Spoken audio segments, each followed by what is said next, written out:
Thank you, everybody, for coming to the Aaron Torres Podcast YouTube page. If you could do me a quick favor, see that little subscribe button at the bottom of your screen? Go ahead, click that subscribe button.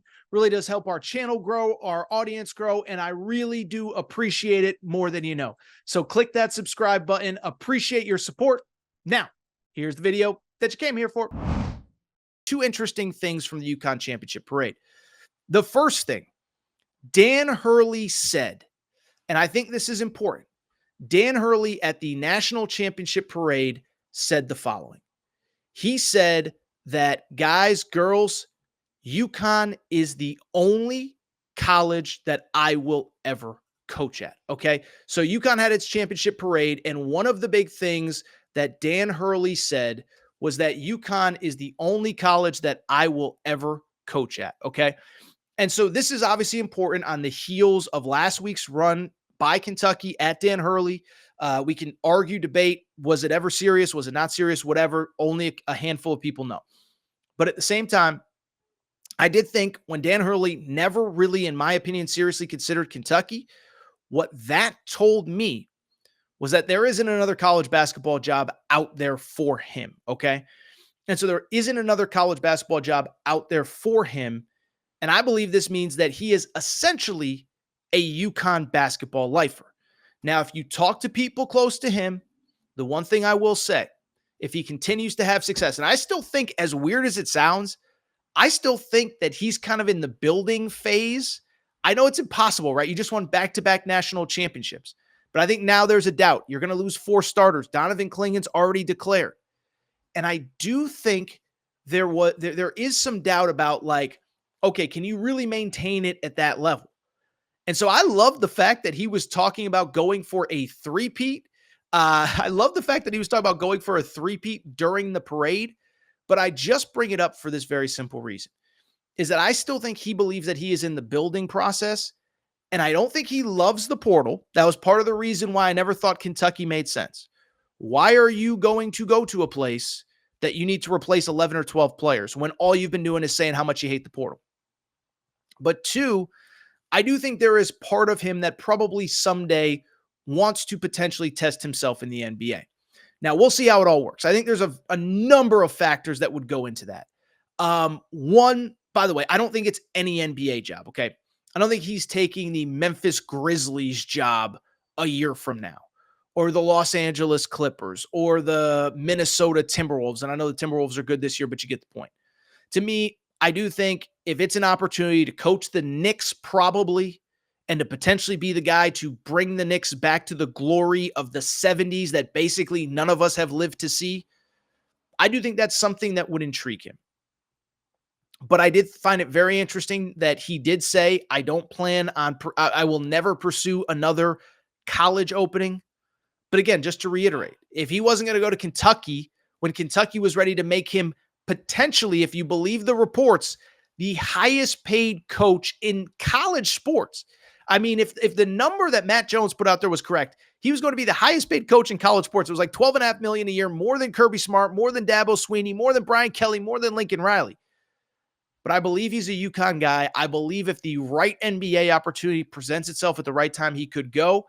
And UConn fans, if we, I include myself, lose him to his other dream job in the NBA, I don't think we can really get mad at it. But I thought that was really important.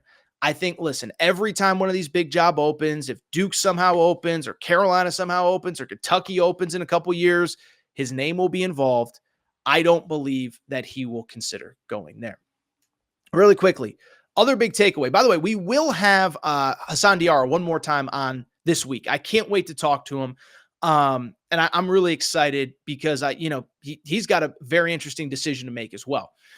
But when you start to look ahead to UConn next year, I found this particularly interesting. So UConn, as I said, is almost certainly going to lose 4 starters off last year's team. They're going to lose Donovan Clingan, who's already declared. Steph Castle will declare some point in the future. Tristan Newton and Cam Spencer are out of eligibility. Well, the 5th starter, Alex Karaban, was really good last year. And I think there was a belief like this might be his last year, the 2023-2024 season. Didn't quite go to plan. He had some injuries. He was a little bit banged up, this, that, the other thing. Well, I bring it up because he was asked about potentially returning for another year of college basketball at the parade. This is from Evan Rodriguez. This was a tweet from Evan Rodriguez, who is an intern journalist with the Daily Campus, the UConn student newspaper. So credit to Evan for getting a great quote. Here is what Alex Karaban said about potentially returning. He said, to go for a three-peat, that's obviously a huge bonus. Coming back, it would mean everything to me. I'd be able to graduate. I've been taking a lot of classes, and I'd be able to graduate in my third year. There's a lot of plus to coming back, and coaches are in full support of that too if I decide to do that. I love this program so much. I think that's just the main thing too. Coming back, I'd be able to put on a UConn jersey again. Well, let me say this. I will never begrudge any player from doing what they think is best for them. It is not my place to say, it is not my place to tell somebody what's best for them. What I will tell you, that does not sound like a player who plans on going pro after this year. And I thought it kind of made sense for him to go pro. He'll probably be a second rounder. You know, do you come back? Whatever. But I think he brings up a few interesting points. One, he actually redshirted during the 2020-2021 COVID season when they were playing in front of empty stands, came in December.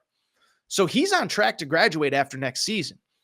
And so I look at the situation.